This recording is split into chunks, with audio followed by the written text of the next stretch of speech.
Bismillah, vassalatu vassalamu ala rasulillah wa sahbihi ajmain. Endi bizning Hazratimiz keldi Ko'kmaradan. Endi Ko'kmarada onda masjid bor, Tuish degan onda. Shuni masjidning imomi bo'la endi u. Endi onun bilan biz tanıştık endi. Eskilikten tege balalar bilan barгач ekskursiya şuşa аларны мәчеткә кергән идек.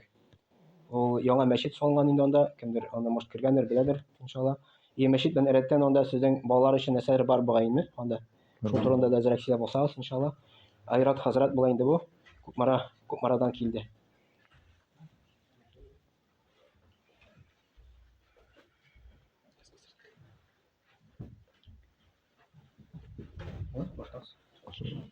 أعوذ بالله من الشيطان الرجيم بسم الله الرحمن الرحيم الحمد لله رب العالمين الصلاة والسلام على رسولنا محمد وعلى آله وصحبه أجمعين Barcha maqtovlarimiz bizlarni yurtdan bar qilib, har doim tarbiyalab turishi, har doim rizqlantirib turishi, shu dunyoda bizlarni cheksiz ne'matlar bilan ne'matlantirishi, bizlarga atiyanlarimizni bo'lak etuvchi, parvo etib yashash mumkinliklarini berishi, shu dunyoda da oxiratda da baxtli bo'lsinlar, jannatni kasb etsinlar deb yaratgan Robbimiz Alloh taolaga barcha maqtovlarimiz, barcha hamdlarimiz, barcha shukronlarimiz bo'lsaydi, hamda alamlarga rahmat shuncha ballik kishilarni qorong'ulikdan yoqtiliqqa olib chiqib jannatga eltuvchi yo'llarni yaratib qoldirishi, o'zi shu dunyoda yashagan kishilarga o'rnak bo'lib yashab ko'rsatuvchi, shu dunyoda eng go'zal axloq egasi bo'yicha qiyomat kunida kishilarga shafaatchi bo'yicha suyukli payg'ambarimiz, oxirgi payg'ambarimiz Muhammad Mustafa sallallohu alayhi vasallamga ko'ngil to'rlarimizdan chiqqan savol shayxlarimiz har doim erishib tursa, assalomu alaykum va rahmatullohi va barakatuh. Barchangizga Alloh taolaning salami, rahmati hamda barakatlari bo'lsaydi. Alhamdulillah. Endi Robbimiz Alloh taolo bizlarga shunday bir xayrli ishlarda, hamda shu avlning eng xayrli yerida bo'lgan masjidda uchrashishga nasib etdi. Endi Robbimiz Alloh taolo har bir shu masjidga atlab kelgan odamlarimiz uchun endi sizga ajrlarini nasib etsin. Har bir ikkinchi odamlaringiz endi sizning gunohlarini yorug' qilsin. Inshaalloh shunda endi xayrli so'zlar, xayrli fikrlar eshittirga nasib bo'lsin. Alloh taolo endi shu jirliklarga o'zining barakatini indirsaydi. Alhamdulillah. Endi Alloh taolaning salami har birimizga, Alloh taolaning rahmati har birimizga, inshaalloh endi Robbimiz Alloh taolo xayrlisini qilsin. Inshaalloh endi va'zga yaqinayamiz. Yer yuzida yashagan mana har bir kishining aslida endi jannatga kirasi keladi. Sizning de kirasi keladimi? Keladimi? Yaxshi. Ammo lekin endi mana jannatning betalaning qopma qarshisida bor shu. Qopma qarshisida bor. Ham endi birimizning dagananda barasi kelmaydi. Birimizning namda barasi kelmay, bor ala jahannam. Jahannam. Mana Qur'oni Karimni ochib qarasak, Robbimiz Alloh taolo 77 topqir jannat turida aytgan. Ham shulay 77 topqir jahannam turida esga olgan Qur'oni Karimda. Ya'ni endi bunda Robbimiz Alloh taolaning bek zo'r ma'nosi yo'q. Bek zo'r ma'no, ya'ni endi mana qarasak, jannatga yoki jahannamga ilagu 50 ga 50. 50 ga 50 shulay. Har birimiz bilamiz hadislarda, ya'ni endi har bir kishining jannatda o'rni bor. Mana har birimizning Alloh taolo bizga belgilagan jannatda yerimiz bor, o'rnimiz bor. Ham har bir kishiga belgilangan jahannamda da o'rin bor, har bir kishiga. Mana bizning maqsad shu dunyoda yashaganda Alloh taolaning rahmatini erishib, mana shu jannatda bo'lgan o'rnimizni saqlab, anda yurtlarimizni bo'ldirib, ağaçlarını tortib, endi shu jannatni kasb etib. Ham endi jahannamda bo'lgan o'rin andan endi yirag'ayib. Andan yirag'ayib. Һәм дәген нәрсә дип әйтәсе килә, менә җәннәткә керәсебез килә һәрберебезнең. Әмма ләкин җәннәткә керер өчен безгә лә җәһәннәм турында да искә төшерә кирәк, шулаймы? Менә анда бармаска, аннан ерагая өчен, иншаллах, шуңа күрә инде бүген бераз гына шушы җәһәннәмгә кагылышлы мәсьәләләрне искә алып китәрбез, яме, иншаллах. Һәм дәген Аллаһ Тәгалә үзе Коръәни Кәримдә безләргә күп нәсихатларын биргән менә шушы җәһәннәм турында. Һәм инде Пәйгамбәребез саллаллаһу алейхи ва сәллям үзенең күпме хәдисләрендә кешеләрне, безләрне, сахабаларны кисәткән. Шушы җәһәннәмнең куркынычлыгын.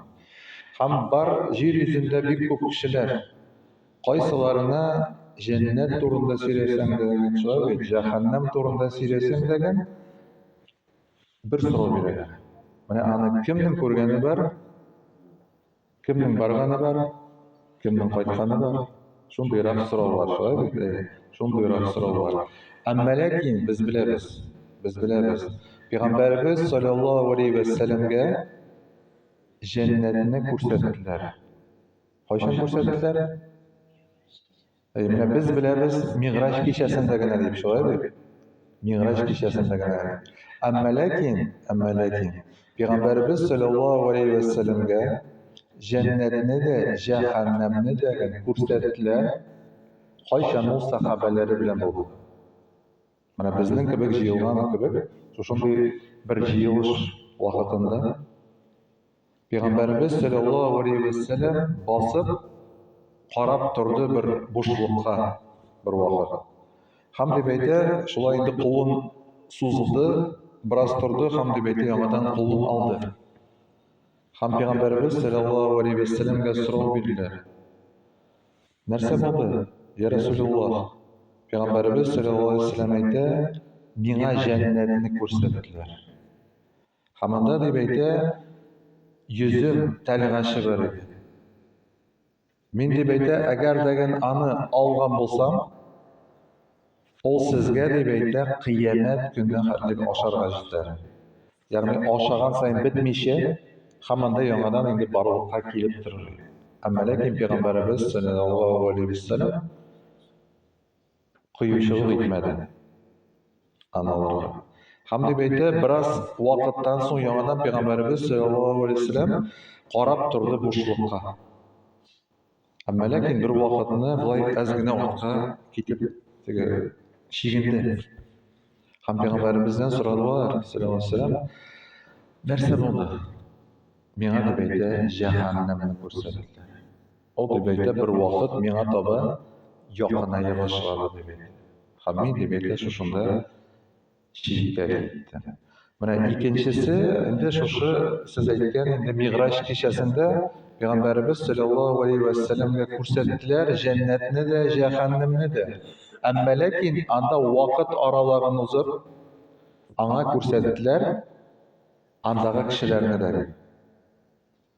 Менә җәннәттә нинди изгелекләр өчен, нинди әҗерләр бар, нинди дәрәҗәләр бар, ягъни моның бөтенесен күрсәттеләр. Һәм җәһәннәмдә нинди гөнаһлар өчен, нинди газаплар кешеләр кылачак, менә шушыларны инде күрсәттеләр.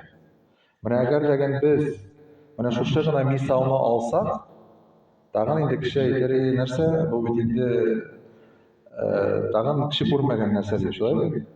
Менә үзе Пәйгамбәрбез саллаллаһу алейхи ва сәлләм шушы Миграҗ кичәсеннән әйләнеп кайткач, икенче көнне әйтте бит. Ягъни минем белән шушындый вакыйга булды. Әмма ләкин күп кеше ышандымы аңа? Күп кеше ышанмады, шулаймы? Күп кеше ышанмады. Әмма ләкин менә шуңа күрә Аллаһ Тәгалә инде күрсәтте сахабалар белән булган вакытта, менә шушы инде җәннәтне һәм җәһәннәмне. Һәм дәген беләбез инде менә монда әйтелде, шулай бит анда хатын-кызлар турында да әйтелде. Менә җәһәннәмдә бик күп хатын-кызлар дип Пәйгамбәрбез саллаллаһу алейхи ва сәлләм. Бик күп хатын-кызлар дип. Ни өчен, ни сәбәпле кергән дигәч, ягъни аларның инде телләре каты булды, усал булдылар дип әйтә. Һәм ирләреннән риза булмадылар дип әйтә. Ике сәбәпне Пәйгамбәрбез саллаллаһу алейхи ва сәлләм әйтә. Менә сез ничек уйлыйсыз? Җәннәткә керергә җиңелме? Авырмы? Менә хатын-кызга Аллаһ Тәгалә бик җиңел әйткән җәннәткә керү. Пәйгамбәрбез саллаллаһу алейһи ва саллям әйтте, хатын-кызга җәннәткә керергә бик җиңел дип әйтте. Әгәр дип әйтә хатын-кыз 5 вакыт намазын вакытында укыса, Рамазан аенда уразасын тотса, һәм ире аннан риза булса. Пәйгамбәрбезнең әйткән сүзе бик җиңел шулай бит? Бик җиңел. Һәм инде менә дәвам итик шулай бит. Бу дөньяда ягъни инде менә 2 генә юл бар. Берсе җәннәт юлы, берсе аның инде җәһәннәм юлы. 2 юл, бүтән юл. Менә кемдер әйтергә мөмкин, җир йөзендә яшәгән, ягъни мин Аллаһ Тәгаләгә дә ышанмыйм, инде шушы җәһәннәмгә дә ышанмыйм, ягъни инде шайтанга да ышанмыйм дип әйтүчеләр бар, шулай. Менә 2 юлның, аның берсе инде Аллаһ Тәгаләнең юлы, икенчесе шайтан юлы була. Шулай бит? Һәм әйтәләр инде дәхриләр, атеистлар ышанмыйм дип әйтә. Әмма ләкин инде 3нче юл юк. 3нче юл юк. Менә 2 генә булачак, шулай бит? 2 генә булачак. Бик гади. Шуңа күрә инде без моны инде истә тотсак иде. Һәм Раббыбыз Аллаһ Тәгалә безләргә мөрәҗәгать итеп әйтә. Безләргә мөрәҗәгать итеп әйтә: "Эй иман китерүчеләр, сез үзегезне һәм гаиләгезне ягулыгы кешеләр һәм ташлар булган җәһәннәмнән коткарыгыз" дип әйтә. Ягъни инде шушы уттан саклагыз дип әйтә. Һәм бөтенебез белә, кайчан иблискә, шайтанга Аллаһ Тәгаләнең ләгънәте булды, ягъни ул җәһәннәмгә лаеклы булды, шулай бит? Әмма ләкин ул Аллаһ Тәгаләдән сорады: "Я Раббым Аллаһ, миңа кыямәт көненә кадәр вакыт бир. Җир йөзендәге барча кешеләрне мин адаштырырмын, саташтырырмын һәм үзем белән аларны җәһәннәмгә алып барачакмын" дип әйтте. Менә димәк, шайтан ул безнең ачыктан-ачык дошманыбыз, шулай бит? Менә без асылда аннан да сакланырга тиеш. Менә кешеләр арасында безнең бер дошманыбыз да юк. Шулаймы? Була алмый, аны кеше генә уйлап чыгара. Чөнки бер кешенең дә вәгъдәсе юк безне җәһәннәмгә алып барырга тырышамы. Менә шайтанныкы бар. Ул вәгъдә итте Аллаһ Тәгаләгә. Һәм Аллаһ Тәгалә моңа рөхсәт бирде. Аллаһ Тәгалә моңа рөхсәт бирде. Һәм дәген беләбез, менә шайтан ул бик гыйлемле һәм бик хәйләкәр.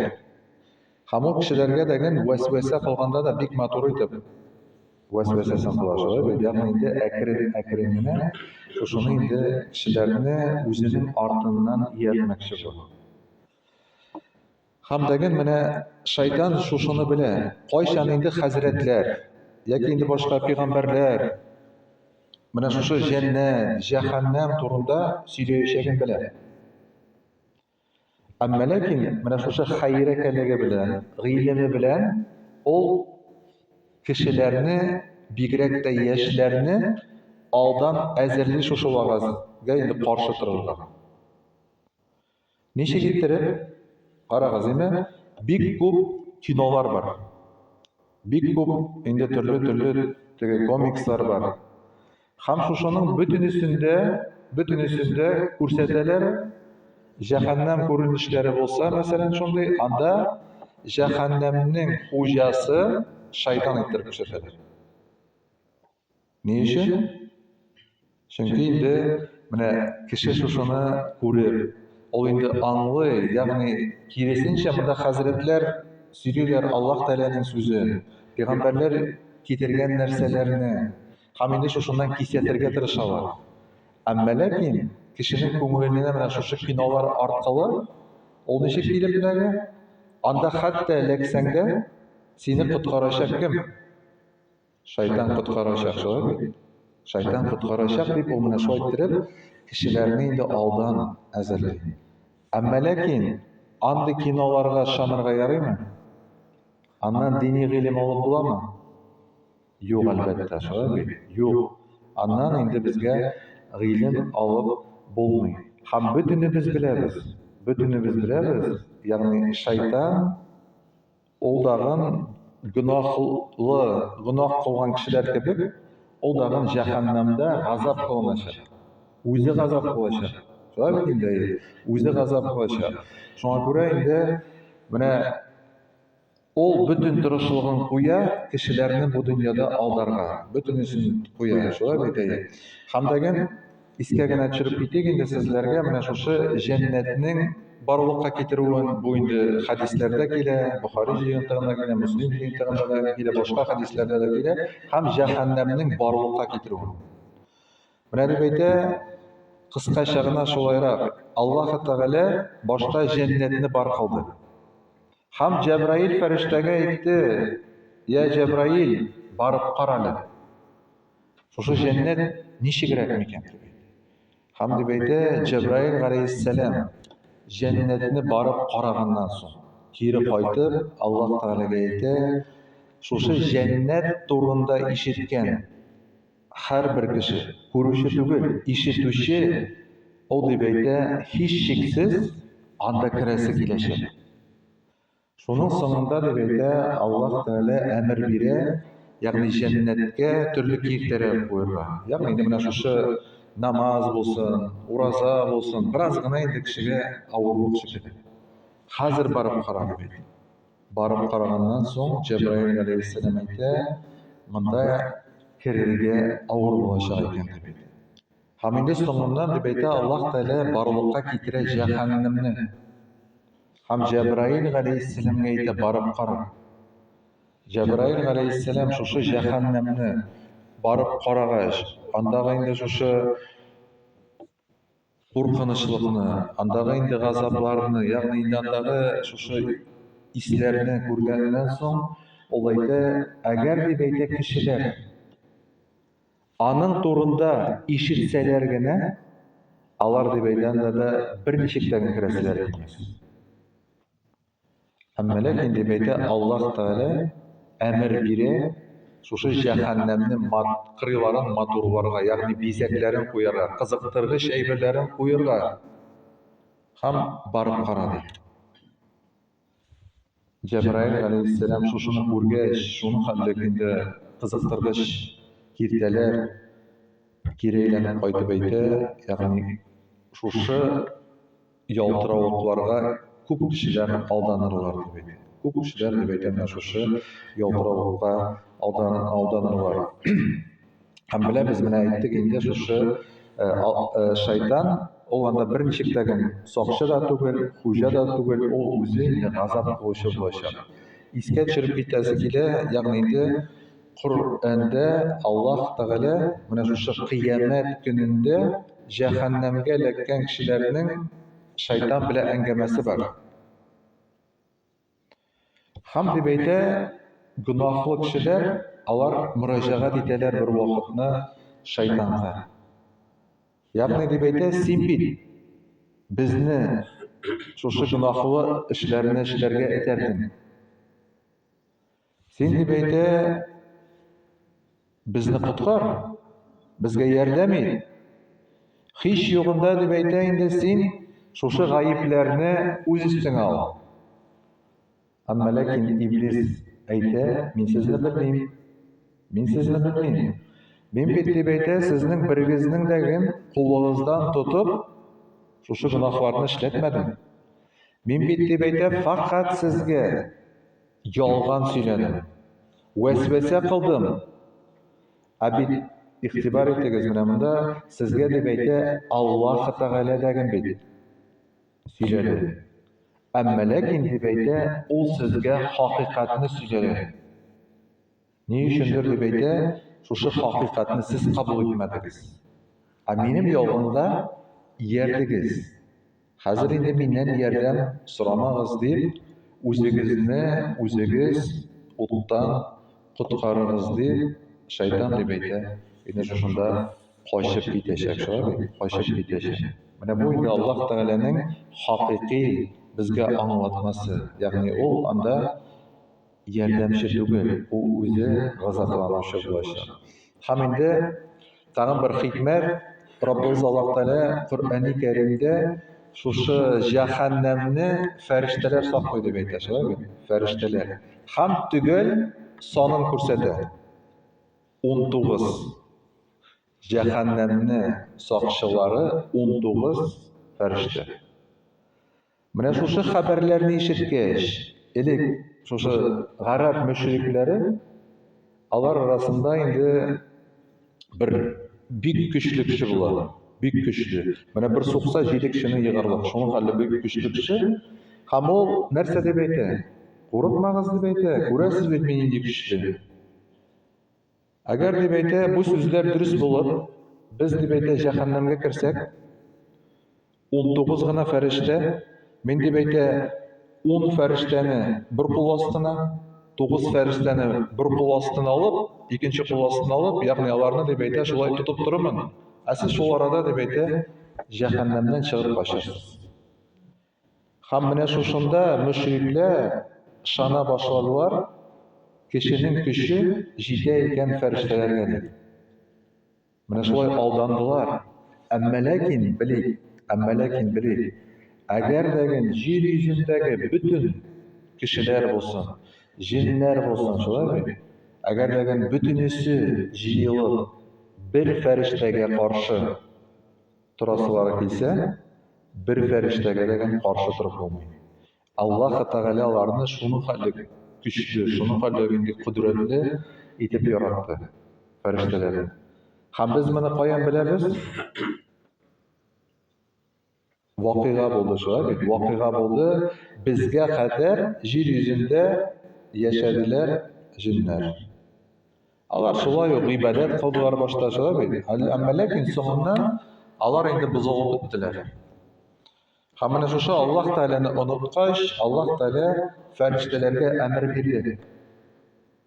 Шушылар белән сугышырга. Әмма ләкин алар сугыштылармы? Алар сугыштырмалар дип әйтә. Анда алар килүгә, алар шундук, шуның хәле көчле, ягъни җинне шундук юкка гына чыгаралар. Сугышып та тормыйлар, шулай. Һәм Ясин сүрәсендә дәген беләбез. Бер кавым, кайсысы Җәбраил галейһиссәламның бер тавышыннан бөтенесенең шундай йөрәкләре ярылды да, бөтенесе бер мизгел эчендә вафат булдылар. Менә бу Краминнан соң бара бит. Шул эшендә, ягъни бер тавыш җитәр, хәтта бөтен мәхлукның инде җан бирүенә, йөрәкләре ярылсынга, шулай бит. Шуңа күрә менә алар бик көчле. Аллаһ Тәгалә үзенең монда инде күрсәтә кодрәтен. Хәтта җәһәннәмне сакчылары 19 дип әйтә. 19. Анда битен инде артыгы кирәк тә түгел, шулай бит. Һәм дәген әйтәбез, шушыны ягъни инде уйларга кирәк түгел. Монда инде әз икән булар дип шулай фәрештәләр аларга Аллаһ Тәгалә инде бик көч биргән.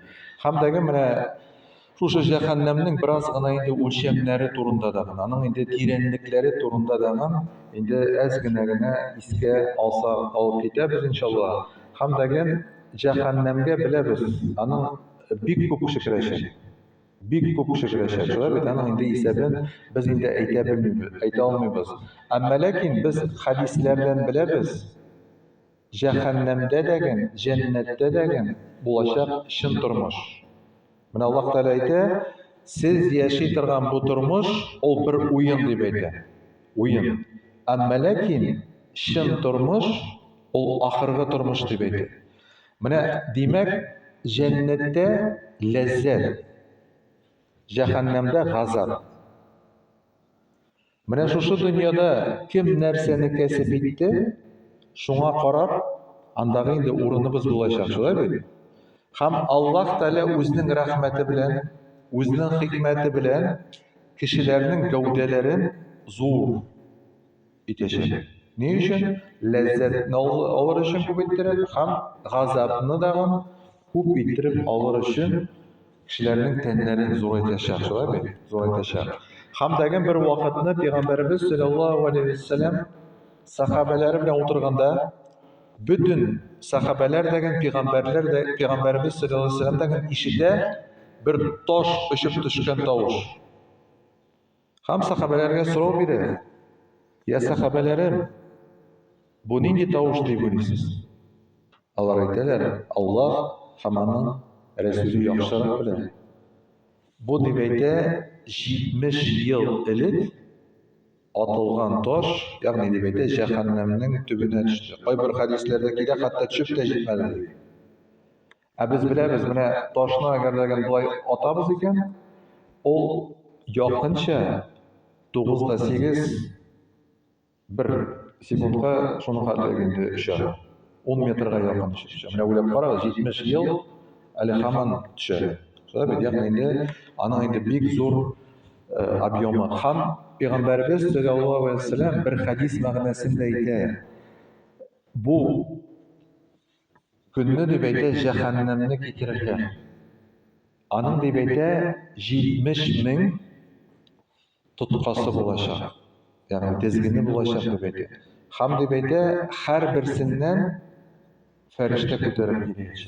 Ular qarag'iz, nindi zo'r, nindi kuchli farishtalar, 70 ming farishta deb aytadi, o'sha jahannamni endi ko'tarib ustiga suylab kelishaklar deb aytadi. Ya'ni shundan endi kuchli bo'lganidan biz endi ko'zni olay olamiz, ya'ni aning nindi razmeri.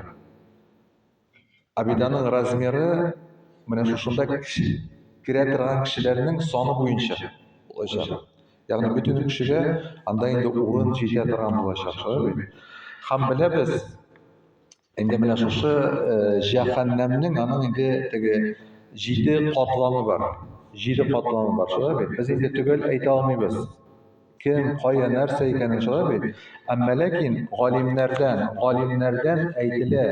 Ya'ni endi mana shu bosqichlar jahannamda üstü asqa toba tushaydi shu qatlamlar. Demak endi üstü yengilroq azoblar, asqa toba avroq azoblar. Jannatning bosqichlari deb aytadi, darajalari kirisincha ostdan üstga toba deb aytiladi. Ham endi qay bir olimlarga aytadi. Qay bir olimlar aytadi, ya'ni mana shu har bir qatlamda kimlar bo'lacak ekan? Kimlar bo'lacak? Ham bilamiz endi mana eng ustdagi qatlam o deb aytadi, gunohli musulmonlar uchun. Eng ustdagi qatlam jahannamning o gunohli musulmonlar uchun.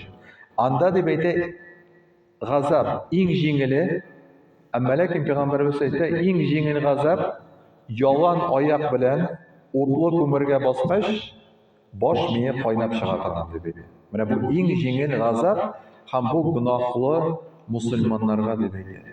Ikkinchi qatlamda endi aytadilar nasaralar, xristianlar, ondan so'ng deb aytadi endi yahudiylar. Ham endi ostangina ketsak, mana ostag'ilari anda endi eng tuban, eng 7-qatlamda anda bizning endi 200 kishilar. 200 kishilar. Kim bo'lg'una qaramasdan 200 kishilar. Aning ustunda deb aytadilar endi şuşu Arap müşriklari. Ne için Arap müşriklari? Çünkü onlar endi Peygamberimiz Muhammed sallallahu aleyhi ve sellem'de kurdular. Ana karıştılar. Şöyle şuna göre Allah'ın uğruna. Andan üsterek deb aytadi endi şuşu müşriklarniki. Ham bar endi tag'in o'rtada dag'ansa endi kerak bo'ladi. Ham degin bilamiz mana şuşu yog'uliq aytildi oyatda kishilar deb aytashadi. Kishilar, toshlar, jinlar. Mana kishi narsaga tobindi bu dunyoda butunisiga shunda yog'uliq bo'ladi. Alloh taolaning qudratiga. Mana qarag'izlar, kishi bit ol Alloh taolo shoy bar qilgan. Kishining tani yonushan. Mana agar degan kishiga o't qopsa, shoybi, ana vaqtida sundirmasa o dürlep yanar. Ani hatta şoğıştıralar kişinin tenen kukurt bilen. Mana kukurt da dürlep yanar bedi. Ham bir neydileri iş çıgarar. Şolay bedi. Sosu bir isi çıgarar. Kişiniki degen şolay. Agar da kişiga o't qaba ekan, o yana. Ham andan endi bir şunday ауыр іс шыға, шулай бит, ауыр іс шыға. Міне хазіретлер әйтуі бойынша ең ауыр юғарға, соңғы юлға жатқанда, яғни гүсіл құйындырғанда, ең ауыры қайдадыр янған кішіні юу. Чөнки инде аны теге былай гына карасак, анда майы да бар, башка да ул теге менә кулга эләгеп йөри инде, шулай бит. Ягъни бик авыр халат ул. Бик авыр халат, әмма ләкин бу кешеләргә инде Аллаһ Тәала гыйбрәт алсыннар өчен күрсәтә, шулай бит. Гыйбрәт алсыннар өчен күрсәтә. Һәм дәген әйтәбез, менә Аллаһ Тәала әйтә, ягъни сул якта туручылар кайнар җил астында һәм кайнаган су астында калырлар, ни җирәслек, ни иминлек китермәгән кара төтен күләгәсендә калырлар дип әйтә. Менә монда нәрсәгә шулай әйтелә? Чөнки беләбез, менә бу дөньяда истелеккә нәрсә саклый? Өч әйбер бар, менә су бар, шулай бит. Күләгә бар һәм җил бар, шулай бит. Җил бар. Әмма ләкин җәһәннәмдә без беләбез инде бик эссе була. Бик эссе була, шулай бит. Һәм дәген һәрбер кеше менә шушы су эчеп котылырмын дип уйлый. Әмма ләкин дип әйтә, җәһәннәмдә бу дөньяда безгә рәхәтлек бирә торган су, ул анда шундый кайнап тора, аны эчеп булмый. Кайнап тора, эчеп булмый. Әле бүген дәген бер кардәш әйтә, армиядә служить иткәндә 15 минут ашарга вакыт бирәләр әйтә, шулай бит. Анда инде бер теге алюминий кружка, чәй дип әйтә, эбессе, аны дип әйтә, эчү түгел, кул белән дә тотып булмый дип әйтә, шулай бит. Менә ишәсе килә, иренгә тиерәсең ди, иреннәр теге ашалып, әрчелеп, шундый, шуннан бирле дип әйтә инде, эссе чәй шундый эчкәнем юк дип әйтә. Бу әле җиңел генә, шулай бит, җиңел генә. Икенчесе, ягъни инде җил. Бу дөньяда әзрәк теге җилләп китсә рәхәт, шулай бит сездә. Әмма ләкин дип әйтә, җәһәннәмдә шушы җил пешерә торган булачак. Кешеләрнең тәннәрен пешерә торган булачак. Һәм тагын берсе, бу дөньяда инде менә эссе булганда без күләгә эзлибез, шулай бит. Күләгә эзлибез. Менә бөтенегездә авыл кешеләре һәм инде көтүгә чыкканыгыз бар, шулай бит. Көтүгә чыкканыгыз бар. Бигрәк тә инде теге яшь вакытта. Һәм эссе көнне эләккәнегез бармы? Әле теге сыерлар, ниләр тынычланганча хәтлек, менә эссе вакыт, шулай бит инде. Бер нинди болыт юк. Эссе, качып та булмый, бер кая китеп булмый, сакларга кирәк. Һәм дип әйтә, шушында инде бер болыт килеп чыкса,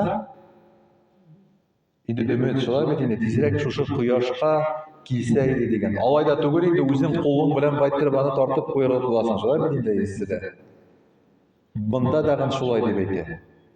Бер вакытны эссе булганда, ягъни инде бер болытлар килеп чыгачак. Болытлар. Һәм дип әйтә, кешеләр уйлыйлар, хәзер күләгә булачак. Безгә рәхәт булачак дип уйлыйлар. Әмма ләкин дип әйтә, шушы болыт килеп җитү белән, аннан дип әйтә, йыланнар, чаяннар куела башлый һәм җәһәннәмдә булган кешеләрне киресенчә дип әйтә, чагалар, тешлиләр. Ягъни тагы да инде шундый бер газап килә. Бу дөньяда рәхәтлек китергән нәрсәләрне хәтта инде Аллаһ Тәала анда киресенчә кешеләргә инде газап булсын дип кулланачак, шулай бит, кулланачак. Һәм дәген менә шушы утның көче турында Раббыбыз Аллаһ Тәала нәрсә дип әйтә? Мин аны тамукка, шушы җәһәннәмгә ыргытырмын дип әйтә. Җәһәннәм ул берәүне дәген кызганмый, берәүне дә калдырмый, ул тәнен яндыра дип әйтә. Тәнен яндыра. Һәм дагы ягъни инде менә шушы ут кешенең тәнен яндырачак. Менә асылда карасак, ни өчен шулай? Чөнки Аллаһ Тәгалә куйган үзенең рәхмәте белән, ягъни безнең тиребездә менә бик нык сизә, шулай бит авыртуны безнең. Шушы нервлар Аллаһ Тәгалә куйган. Менә кайбер вакытта операция ясаганда, менә урынлы гына анестезия бирәләр, шулай бит? Ни өчен? Чөнки шушы тирене киссәң, іште ауыртуны сезмейді. Екінші сезе тұрған әйбір, ол нәрсе біздің сүйек сеземін. Сүйек сызылғаны бар ма? Мына ол енді сызылап та көрсете шығар, яғни бик ауыр. Хам мына шушы от, ол деп әйтә, кішінің тәнін яндыра. Мына іріп түші, шушы тәннәр, іріннәр, яғни шушы жәхәннәм толы. Бұл кішінің андағы ризығы деп әйтілі қайтта шығар. Хам деп әйтә, мұның біләңіне түгел, аннан соң деп әйтә, сүйеклеріні яндыра. Шушы сүйекнің сызылауына шыдарлық түгел. Хатта деп әйтә, енді жүрекке хаттық барып жетер шушының яны. Міне Аллах Тағала мұны нәрсе қойған мақсус, шулай бит инде, мақсус. Чөнки Аллах Тағала бұл дүнияда хақиқатны күрсәтә, аңлатты, шулай бит. Әмма ләкин біз міне Аллах Тағаланың шушы рахмәтен қабул итмейміз икән. Міне Аллах Тағала әйтә, шушындай ғазаплар булачак. Шушындай ғазаплар булачак дип әйтә, шулай бит. Һәм дәген менә асылда сугышта даган ни өчен кулланалар инде менә шундый бер авыртуны баса торган дарулар. Морфин кулланалар, шулай бит, морфин. Ягъни менә кем инде рак белән авырта соңгы көннәрендә күргәнегез бармы андый кешене, юкмы? Менә сызлануын бер нәрсә белән укол алмый. Һәм инде шушы вафат булыр алдыннан берничә көн шушы морфинны казыйлар. Морфинны. Хатта инде менә сугышта булганда кемнеңдер шушы я кулы өзелә, я аягы өзелә, шулай бит. Менә уйлап карагыз, күз алдына китерегез, ягъни шушында аяк өзелде, сүйек ачылды, ягъни тире ачылды. Монда бөтенчә юк. Монда инде ягъни шушы укол. Һәм дип әйтә, менә сугыштан соң, шуңа күрә сугышта булган кешеләрнең кем ранение алган булса шундый, күбесе инде наркоманга да әйләнеп китәләр. Менә шушы морфин өчен. Асылда шулай бит. Әмма ләкин менә шушыны истә тотыйк, Аллах Тәгалә куйган инде менә шушындый бер авыр газапларны, шулай бит, авыр газапларны, һәм дәген анда авыртуның инде шиге юк. Менә бу дөньяда яшәгәндә Аллах Тәгалә карагыз, безгә гыйбрәт алсыннар дип, бераз гына безнең теге авырту бар икән, кулыбыз сына икән, шундук нәрсә куйган? Болевой шок куйган, шулай бит. Болевой шок куйган, шундук без аңыбызны югалтабыз. Һәм күпмедер вакыт эчендә шушы безгә инде укол ясыйлар, нәрсә эшләр, ярдәм күрсәтәләр, шулай бит. Һәм без яңадан кайтабыз, һәм инде шушы авыртуны сизмибез дәгән. Менә шушы болевой шок кеше үлеп китмәсен өчен, шушы авырту катырак булып. Менә җәһәннәмдә карасам бу дөнья белән чагыштырып. Менә һәрбер газап бу дөнья белән караганда инде үлергә тиеш. Әмма ләкин ул мәңгелек, анда үлеп булмый анда. Ягъни инде менә үлем килгән шикелле була, әмма юк, шулай бит. Юк. Яңадан бөтенесен менә эреп төшкән нәрсәләрне бөтенесен яңадан Аллаһ Тәгалә булды, шундый була. Яңадан шушы процесс. Һәм инде бу һәр даим инде шулай барачак, шулай бит, шулай барачак. Һәм дәген беләбез, әйтелә хәдисләрдә, җәһәннәмнең уты бу дөнья белән чагыштырганда 70 тапкыр артыграк. Ул нинди ут дип уйлыйсыз? Теге газдагы утмы, юкмы? Газда пешкәнегез бармы? Бармы? Пиштә пешкәнегез бармы? Утын мунча якканда. Әмма ләкин бу андый түгел. Менә җир йөзендә иң каты градус, әйтсәк инде анда 2000-3000 бар, шулай бит. Хатта дип әйтелә, менә бу атом бомбасы шартлый икән, хатта анда инде миллион градуска әйләнергә мөмкин, шулай бит. Менә шуның турында бара, һәм инде асылда моны тапкырларга кирәк 70-кә.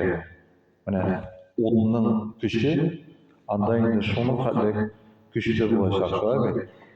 Менә һәм шушы җәһәннәм ул асылда бүгенге көндә бар. Бүгенге көндә бар һәм көн сайын аны нишәтәләр? Көн сайын инде аны ягалар, шулай бит. Көн сайын аны ягалар. Көн сайын аны кыздыралар. ишеткәнегез бардыр инде, Пәйгамбәрбез саллаллаһу алейхи ва саллям нәрсә дип әйтә безләргә? Иртәнге намазыңны укы дип әйтә. Аннан соң кояш чыгып күтәрелгәнче намаздан туктап тор. Чөнки кояш шайтанның ике мөгезе арасыннан чыга дип әйтә. Аннан соң дип әйтә, намазыңны укы. Аннан соң намазыңны укы. Аннан соң күләгә шушы инде кичкенәйеп беткәч, ул вакытта туктап тур дип әйтә. Соңыннан күләгә озынайгач кына намазны тагын укы дип әйтә. Чөнки дип әйтә, бу вакытта җәһәннәм уты кабызыла. Менә бу зәввал вакыты бармы безнең? Зәввал вакыты. Шуңа күрә иртәнге намаз да кояш чыкканда дагы намаз укымыйбыз, шулаймы? Зәввал вакытында дагы без намаз укымыйбыз, чөнки җәһәннәм кабызыла. Менә көн сайын җәй көне эссе вакытта, кайсы вакытта иң эссе вакыт? Сәгать ничәдә? 3-ләр тирәсендә бит. Менә бер әле җәһәннәм менә кызган вакыты була, шушы вакытта, шулаймы? Әле ул вакытта кабызып җибәрәләр, ә менә 3-ләр тирәсендә бер вакытны куырып, кыздырып ала бит. Менә шул вакытта инде иң кызыл вакыты булачак, шулаймы? Һәм әйтелә, әгәр дип әйтә, әгәр менә шушы җәһәннәмдә бер ине 3 катлык кына тишек барлыкка килеп, ул дип әйтә, бу дөньяга җилеп чыкса, безне шундук инде бөтен дөнья янып бетәчәк. Шуңа күрә инде Аллаһ Тәала аны камил рәвештә барлыкка китергән, шулай барлыкка китергән. Һәм дәген беләбез, Коръәндә әйтелә, эссе генә түгел, җәһәннәмдә дип әйтә, суык та булачак. Суык. Коръәндә бар бит? Инсан сүрәсендә Замхарир суыклары турында, шулай Замхарир. Без инде аны монда аңлыйбыз, шулай аңлыйбыз. Замхарирның суыкның нәрсә икәнен шулай бит. Әмма ләкин кемдер әйтергә мөмкин, гарәпләр алар бит мондый суыкны күргәннәре юк. 40-60 градусны күргәннәре юк, шулай бит. Алар инде менә гарәпләр өчен, әгәр дә 0 минус ничә генә булса дагы, аларга бу Замхарир шикелле. Ни өчен? Чөнки карагыз, медицина күзлегеннән караганда, әгәр дәген кеше кояшта пешә икән, бу нәрсә дип атала? Ожог дип атала, шулай бит? Ожог. Һәм шулай ук салкында эши икән, бу да шулай ук атала, ожог дип атала, шулай бит? Ожог дип атала. Икесе дә ожог.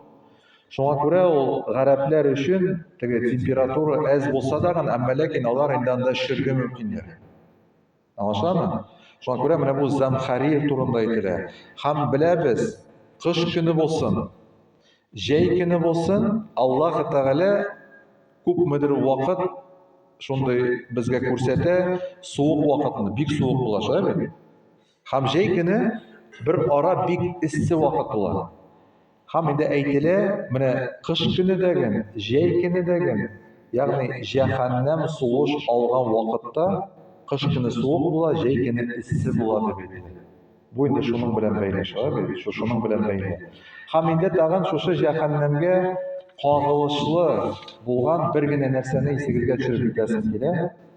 Менә бу дөньядан соң инде Кыямәт көне булачак, шулаймы? Кыямәт көне булачак. Анда инде сезгә сөйләп тормыйм аның җыелулары турында. Аннан соң инде булачак мизан, үлчәнәчәк һәрбер кешенең изгелекләре, начарлыклары, анда инде безнең кылган гамәлләребез мондагы шикелле теге савап нәрсә микән ул дип тормый, һәрберсен күрсәтеләчәк размер белән, авырлык белән күрсәтеләчәк шушы үлчәүләрдә. Әмма ләкин дип әйтә, менә шушы үлчәнгәннән соң, гамәлләр үлчәнгәннән соң, кешеләрне дип әйтә, куачаклар кайда таба? Җәннәткә таба. Менә бөтенебезнең җәннәткә керәсе килә, әмма ләкин җәннәткә керер өчен җәһәннәм өстеннән сузылган сират күпере бар. Сират күпере. Һәм дип әйтә, менә шушы гамәлләр үлчәнгәннән соң, бу дөньяда кемгә гыйбадәт кылды, кемгә табынды, шуңа ияртеп җибәрәчәкләр. Менә агачка табынган кешене агачка ияртеп җибәрәчәкләр, кояшка табынган кешене кояшка, айга икән айга, путка икән путка, аларны шуңа ияртеп җибәрәчәкләр. Һәм инде мусульманнар көтәчәкләр, без Аллаһка табындык дип.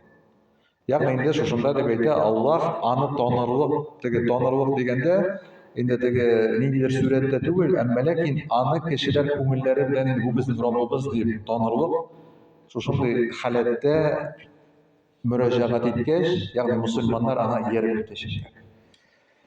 Һәм карагыз, менә шушында Пәйгамбәрбез саллаллаһу алейһи ва сәллям әйтә, ягъни инде иң беренче минем өммәтем керә. Безгә хәтле бит әле күп пәйгамбәрләр яшәде, күп өммәтләр яшәде, аларда да мөмкинлекләре бар чыгарга, шулай бит? Һәм карагыз, кем Аллаһ Тәгаләгә шаммады? Мөмкинлек бармы анда чыгарга? Шушы сираттан чыгарга мөмкинлек бармы? Мөмкинлек юк, шулай бит? Анда инде сиратка кертеп тә тормаячаклар. Һәм Пәйгамбәрбез саллаллаһу алейһи ва сәллям шушы сират күпере турында әйтә. Сират күпере кылычтан үткән һәм чәчтән дәгән нәзегрәк дип әйтә, шулай. Менә күз алдыгызга китерегез. Әгәр дәгән шушы Пәйгамбәрбез саллаллаһу алейһи ва сәллям әйткән халәттә булса, моннан чыгып буламы, юкмы? Чыгып буламы? Андый халәттә чыгарга бик авыр, шулай бит? Әлбәттә, хәдистә беләбез, кайбер кеше яшен тизлегендә чыгарга, шулай бит? Кайбер кеше теге яхшы чабышкы атлар чапкан кебек тизлек белән, кемдер җил тизлегендә, кемдер инде җәяү барган тизлегендә, шулай бит? Шушындый рәвештә чыгара. Әмма ләкин дип әйтә, бер галим аңлата, ничек булачак шушы. Әле бит ул сират күпере аның бит кешенең шушы дөньяда кылган гөнаһлары өчен анда дип әйтә, кырыйларында шундый бер ыргаклар, теге гарпуннар, һәм атлап бара торган җирләрендә шундый бер тигәнәк шикелле үсемлекләр булачак. Кайсы кешенең дә теге тутачак, барыга ирек бирмәячәк. Һәм дип әйтелә, Пәйгамбәрбез саллаллаһу алейһи ва сәллям иң беренче дип әйтә, шушы күпергә керәчәк һәм дуа кылачак. Я Раббым Аллаһ, минем өммәтемә шушыны исән-сау чыгарга мөмкинлегеңне бир дип, ярдәмеңне бир дип, шушындый дуа кылачак. Бер галим аңлата, менә шушы күпердән чыгу ничек булачак. Карагыз, бу дөньяда кеше күңеленә күпме урын булды Аллаһка, күпме урын булды Пәйгамбәргә, күпме урын булды шушы Аллаһ Тәгаләнең диненә. Шуңа карап дип әйтә, менә киңәячәк күпер, киңәячәк, хәтта дип әйтә, кайбер кешеләрнеке бик киң булачак. Менә күз алдына гына китерегез, бер генә шундый мизгелне. Менә шушында китереп куйгач, шушындый бер картина була. Ягъни алда күпер, аста янган ут, дөрләп ут яна, бу җәһәннәм уты. Монда дип әйтә, кап-караңгы, ягъни син әле монда барачак юлыңны да күрмисең, кап-караңгы. Астан дип әйтә, ыңгырашкан тавышлар килә. Һәм шушында бер вакытны әйтәләр, фәлән улы фәлән, фәлән кызы фәлән, синең чират җитте, чыг әйдә диячәкләр, чыг. Һәм дип әйтә, менә шушыннан чыгарга кирәк булачак. Менә әйткәнемчә, шушы дөньяда Аллаһ Тәгаләгә күп урын булды. Ягъни инде дингә күп урын булды, шуңа карап киңәячәк. Һәм дип әйтә, кешеләр шушыннан чыга башлыйлар. Әгәр дә инде гөнаһлары бар икән, ягъни шушы ыргаклар инде кешене эләктерәчәкләр һәм тырышачаклар тартып төшерергә җәһәннәмгә. Без бит әйттек, иң өстәге катлам гөнаһлы мусульманнарныкы. Һәм Пәйгамбәрбез саллаллаһу алейһи ва сәллям менә монда бер бик зур насихатын бирә безгә. Менә шушында дип әйтә, килеп керде бер ир. Әмма ләкин дип әйтә, каршына килеп чыкты икенче бер кеше. Һәм әйтте, исеңдәме, дөньяда яшәгән вакытында син миннән әҗәткә алган идең. Әмма ләкин кайтармадың. Бир дип әйтә әҗәтен. Тик шәйтәне, минем монда бер нәрсә сиңа бирерлек юк. Миңа дип әйтә нәрсәдер кирәк түгел. Хәзер инде син миңа үзеңнең кабул булган изгелекләреңне бир дип әйтәчәк. Һәм алып китәчәк үзенә тиешле өлешләрне. Аның артыннан икенчесе киләчәк. Син минем әйберләрне урлаган идең. Кайтар. Тагын алып китте. Син минем хакка кергәнең, мине рәнҗеткәнең. Һәм башка шундый сүзләр, хәтта дип әйтә, бөтен кабул булган әҗерләре биткәнчегә хәтлек. Әҗерләре биткәч, әле кешеләр кала, һәм дип әйтә, шушы кешеләр үзләренең гөнаһларын бирә башлый. Һәм бу кешене дип әйтә, җәһәннәмгә аталар. Карагыз, инде зур сынау, һәм инде пәйгамбәребезнең аның хәдисе бар, шулай бит? Кем ул банкрот дигән? Кем ул банкрот? Сахабалардан сорады бит, кем ул банкрот? Сахабалар әйтә, бу дөньяда малын югалткан кеше, акчасын югалткан кеше юк дип әйтә. Андый кеше банкрот түгел, аны дип кайтарып була. Менә дип әйтә, кыямәт көнендә. Шушы карагыз, үлчәүне дә үтте, шулай бит? Әҗерләре дә күп. Тау дип әйтә, аның кылган намазлары, әле иң мөһиме кабул булган намазлары. Тоткан уразалары, кылган хаҗлар, изгелекләр, әмма ләкин дип әйтә, менә шулай итеп бер кешегә бирә, икенче кешегә бирә, аннан соң дип әйтә, әҗерләре биткәч гөнаһларын бирәләр, һәм бу кешене дип әйтә, аннары җәһәннәм утына атачаклар дип әйтә. Ягъни менә моны да үтәсе бар әле, шулай бит? Әле моның белән дә бетми, әгәр дә инде кешенең гөнаһлары әз генә, ягъни кемгәдер инде бер теге ялгыш ниндидер сүз әйткән бар. Менә шушыннан чыккач та гына җәннәткә керер алдыннан анда инде бер урын булачак, кайсысын кешеләр шунда инде бер-берсен ризалатып бетерәчәкләр. Ягъни кеше чистармыйча җәннәткә кереп булмый. Җәннәткә кереп булмый. Менә Аллаһ Тәгалә безне ярата. Аллаһ Тәгалә безне бөтенебезнең җәннәтле булуыбызны тели. Һәм шуңа күрә ачыктан ачык менә җәннәт аятларын аңлата. Ачыктан ачык шушы җәһәннәм аятларын безләргә аңлата. Пәйгамбәрләрне җибәрә, шуны аңлата, сөйләүчеләрне җибәрә. Аллаһ Тәгаләнең рәхмәте киң, шулай бит? Һәм һәрберебез беләбез, менә бу дөньяда без яшибез фақат Аллаһ Тәгаләнең рәхмәте белән генә. Менә без йөри алабыз Аллаһ Тәгаләнең рәхмәте белән. Сөйләшә алабыз Аллаһ Тәгаләнең рәхмәте белән. Күрә алабыз Аллаһ Тәгаләнең рәхмәте.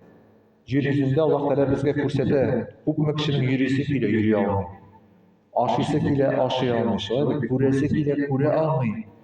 Һәм белегез, менә шушы җәһәннәмнән котылу бер сирен генә әйтәм, шулай бит? Ягъни менә Коръәни Кәримдәге бер аятны искә алган идек.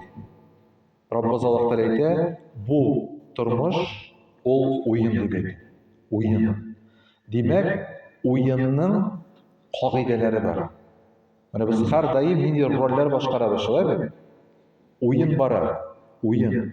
Әмма ләкин аның хуҗасы куйган кагыйдәләр бар. Менә Раббыбыз Аллаһ Тәгалә бик күп кагыйдәләр куйды.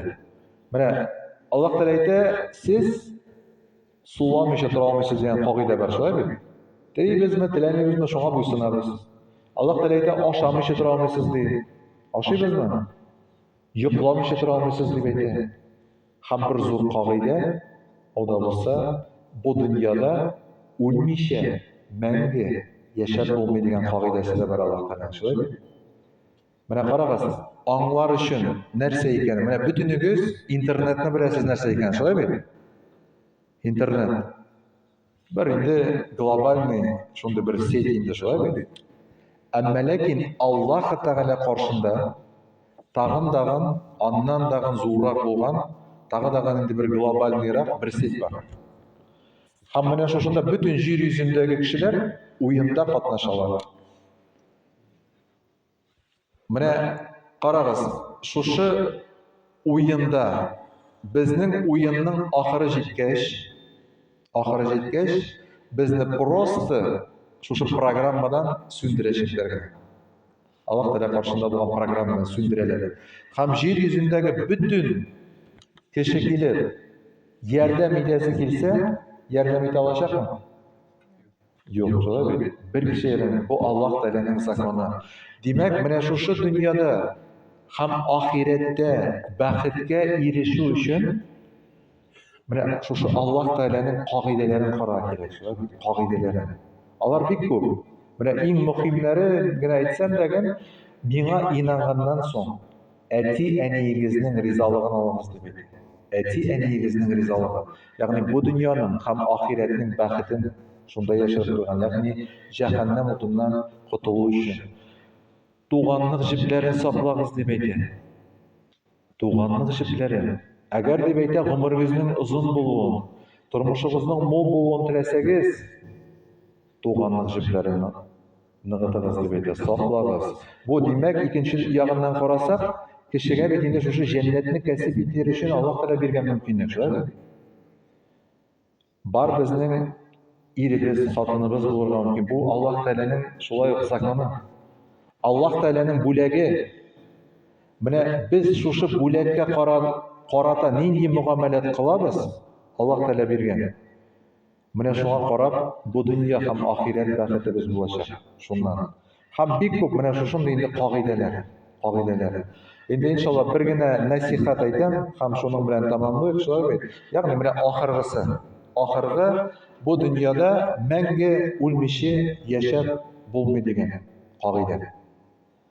Mana bir g'olim, bek zo'r g'olim bu kundadagi lisensiya va alhamdulillah, u endi Qur'on fanlarini o'qita turgan.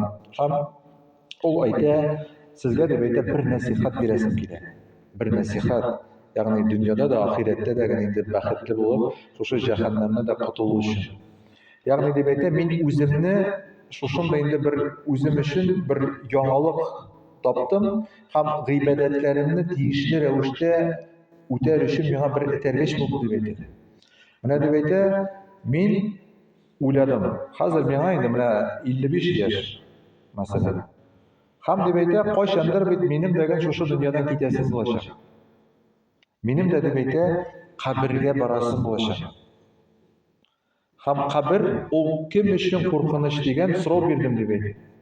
Ham Qur'ondan, hadislardan o'qigandan so'ng men angladim, ya'ni g'adilsiz kishish, g'adillik ko'rsatmagan kishi uchun qo'rqinish bo'lacak deb aytdi. Ham men o'yladim, o'zimning qabrimdan bir bank yasargan deb aytdi, bank. Men shunda deb aytdi, investitsiyalar jibaraman. Mana Alloh taolani maqtadim, alhamdulillah. Ya'ni deb aytdi, mening mana qabrimda bir o'rin bor shu zikrlar uchun. Ikkinchi deb aytdi, bosh yonimda bir zo'r kishta bor, qaysisida deb aytdi, mening uchun 300 dan da ortiq, 300 dan da kim xatm bo'lmasqa deyish deb aytdi. Qur'on o'qib chiqqan. Bu Qur'on hafiz. Ana o'shani o'qib tugadi. Ham deb aytdi, turli izgiliklar, har birisi shunday deb aytib qo'ydim. Ham deb aytdi, men bilmayman deb aytdi, balki qabrda men deb aytganda 100 ming yotirman, balki 1 million yil yotirman. Mana hozir deb aytdi, bir vaqtni ko'z oldimga keltirib, meni jonni oldilar, ham deb aytdi, qabrga olib borib qo'ydilar. Shunda kelib kirdim, ham deb aytdi, tege polkalarda bu dunyodan jibergan investitsiyalar bir vaqt deb aytdi yoqtirdilar. Nurga aylandilar, qabrimni deb aytdi yoqtirdilar. Alar deb aytdi mening bilan сөйләшәләр. Alar deb aytdi mening bilan kulishәләр. Bir vaqtni deb aytdi bunda Qur'on oyatlari, boshqa izgiliklar, bir vaqtni payg'ambarimiz sollallohu alayhi vasallamga aytgan salatlar kelib tutashdi. Ko'ngilni deb aytdi rahat. Ya'ni nurli, yoqdi. Shunday holat deb aytdi. Şuna göre bar deb aytdi, kishilar qaysilari deb aytdi, endi buning to'g'rida o'ylab taqaram. Mana deb aytdi, ali bugungi kunda degan kimningdir deb aytdi, ati-enisi bor. Ati-enisi yonda turadi. Ana deb aytdi, endi rizqi mo'ldan kela, ammo lekin deb aytdi, hamon qanoat tug'il. Hamon zo'rvona deb aytdi. Mana munda zo'rvonasin deb aytdi, abid qo'yshandir seni degan shunda qabrga borib qo'yishadi. Bir kishisiz. Ati-eni de yo'q, tug'anlar da yo'q, o'zingina. Ham deb aytdi, kelib kirasan, qop-qorong'i, suv-suv qabr. Ham deb aytdi, seni qarshi oladi shunda. Sening barcha qanoatsizliklaring, senin дип әйтә, кеше сөйләп йөргән гайбәтләрең, кеше хакына кергән эшләрең, ягъни дип әйтә, газап өстенә газап, караңгылык өстенә караңгылык. Менә сез миңа әйтегез әле дип әйтә, менә минем фикерем шушы яхшымы? Әллә дип әйтә, сезнең эшләгән эшләрегез яхшымы? Мин сезгә дип әйтә, Аллаһ белән әйтәм. Сез дә дип әйтә, үзегезнең шушы каберегездән банк ясагыз дип әйтә. Банк. Менә бер изгелек эшләдегезме, бер зикр әйттегезме, миннән алда бара тор дип әйтә. Мин дип әйтә, чынлап әйтәм сезгә. Ягъни теге уйнап әйтмим, менә полный серьезда дип әйтә. Ягъни бар дип әйт. Мине көт. Мин вакыт җиткәч инде синең белән очрашырмын. Син миңа кабердә ярдәмче булырсың дип, хәтта дип әйтә, менә шулай итеп, үзегезнең каберегездән банк ясагыз. Һәм сез миңа дип әйтә, рәхмәт әйтәчәксез. Шуңа күрә менә Аллаһ Тәгалә инде бу дөньяда үзенең кагыйдәләрен куйган, ягъни безгә җәннәтне кәсеп итсеннәр дип шулай бит. Һәм инде әлхәмдүлиллаһ, менә җәннәткә керергә аңа бик җиңел асылда. Бик җиңел. Менә асылда җәннәткә керер өчен беләбез, акча түләргә кирәк түгел. Акча түләргә кирәк түгел. Менә намаз укыйбыз бушка, шулай бит. Ураза тотабыз бушка. Изгелекләр кылабыз, бөтенесе инде алар бушка. Ягъни инде теге ниндидер акча түгел кирәк түгел. Әмма ләкин җәһәннәмне күп вакыт без сатып алабыз, шулай бит. Сатып алабыз. Сатып. Шуңа күрә менә көн саен иртә белән кеше дип әйтә, менә шушы яшәү рәвешенә карап, ул дип әйтә, җәһәннәмнең бер өлешен сатып ала. Яки дип әйтә, инде җәннәтнең бер өлешен ала. Шуңа күрә Раббыбыз Аллаһ Тәгалә инде барчабызны да ярата, барчабызны да җәннәтле булуыбызны тели. Раббыбыз Аллаһ Тәгалә инде безгә бик күп нигъмәтләрен бирде, әлхәмдүлиллаһ. Раббыбыз Аллаһ Тәгалә безләргә менә шушы дөньяда инде бик күп форсатларын бирә, җәннәтне кәсеп итәргә. Шуңа күрә дә инде Раббыбыз Аллаһ Тәгаләгә һәр барчаларыбызга инде гамәл гыйбадәт әһелләре булырга насыйп булсын. Раббыбыз Аллаһ Тәгалә инде үзләребезгә, балаларыбызга тәүфыйк һидият юлын насыйп итсен. Раббыбыз Аллаһ Тәгалә һәр барчаларыбызга шушы дөньяда яшәгәндә җәннәтне кәсеп итеп, җәннәткә лаеклы рәвештә яшәп, инде анда үзе вәгъдә иткән югары фирдәүс җәннәтләренә ирешеп, әти-әниләребез, әби-балаларыбыз, ир, хатын, балалар, оныклар, туганнар, авылдашлар белән кереп, мәңгелек рәхәтлектә, иминлектә, тынычлыкта булырга барчабызга насыйп булса. Инде бер кыска гына дуа кылып алыйк. Субхана раббика раббил иззати амма ясифун ва саламун алал мурсалин валхамдулиллахи раббил аламин би рахматика архамар рахимин. Инде Аллаһның рәхмәте булсын сезгә барчагызга да. Инде һәр беребез беләбез, менә шушы мәчеткә килгән вакытта да Раббыбыз Аллаһ Тәгалә үзенең рәхмәтен салган, шулай бит. Ягъни менә шушындый мәҗлесләрне инде фәрештәләр эзләп йөриләр, шулай бит. Хәтта беләбез, Пәйгамбәрбез саллаллаһу алейхи ва саллям шуны сөендерә торган bir хадисе бар. Шундый мәгънәдә, әгәр дип әйтә кем өеннән шушы мәчеткә барыйм әле, бер яхшы сүз ишетим әле дип, яки инде мәчеткә барыйм әле, бер кешеләргә дә үземнең булган гыйлемем белән бүлешим әле дип бара икән, аңа дип әйтә, кабул булган хаҗ һәм кабул булган гомрә әҗерләре. Менә шушында әлхәмдүлиллаһ килдегез, шушында инде мәчеттән чыгып киткәнче, без бөтенебез дә Аллаһ Тәгаләнең юлында. Өйгә кайтып кергәнче хәллек. Шушында фәрештәләр безнең өчен дуа кыла. Шушындагы фәрештәләр Аллаһ Тәгалә тарафына һәр беребез турында хәбәр бирәчәк. Менә фәлән кызы фәлән барый, фәлән улы фәлән барый дип, бөтенебезне шушында инде искә алачаклар. Шуңа күрә менә мәчет тагын бер теге кагыйдәне әйтсәк инде, шулай бит, ул дагы менә Аллаһ Тәгаләнең җир йөзендәге иң яхшы урын ул мәчет. Бу ауылдагы теге бер ниндидер бер йорт түгел. Бу Аллаһ Тәгаләнең йорты. Шуңа күрә без аңа нинди муамәләттә булабыз, шулай бит. Бу дагы безнең җәннәтебезгә инде тәэсир итәчәк. Шушы җәннәт юлыбызга тәэсир итәчәк. Шуңа күрә монда күбрәк булырга тырышабыз. Күбрәк килергә тырышабыз. Монда Аллаһ Тәгаләнең рәхмәте, Аллаһ Тәгаләнең бүләге, хәтта дип әйтелә, менә бу дөньяда мәчеткә киләбез, әмма ләкин нәрсәдер алып китмибез, шикелле, шулай бит. Bir hadis okuganim var. Нәрсә дип әйтә Пәйгамбәр саллаллаһу мәчеткә еш йөрүчеләрне Аллаһ Тәгалә дип әйтә, җәннәттә сыйлаячак. Уйлап карагыз, җәннәттә нинди нигъмәтләр белән Аллаһ Тәгалә сыйлаячак үзенең кунагы булган кешеләр. Аллаһ Тәгалә кунак булган кешене ярата. Бер кайчан да буш калдырмый. Инде күпме әҗерләрен бирә, әле аның өстенә иншаллаһ әле җәннәттә инде кунак итәчәк. Шушындый дәрәҗәләргә барчаларыбызга да ирешергә насыйп булсын, барчабызга Аллаһтан рәхмәте булсын, исән-сау булабыз. Инде Фирдәүс җәннәтләрендә барчабызга да күрешергә насыйп булсын. Ассаламу алейкум ва рахматуллаһи ва баракатуһу.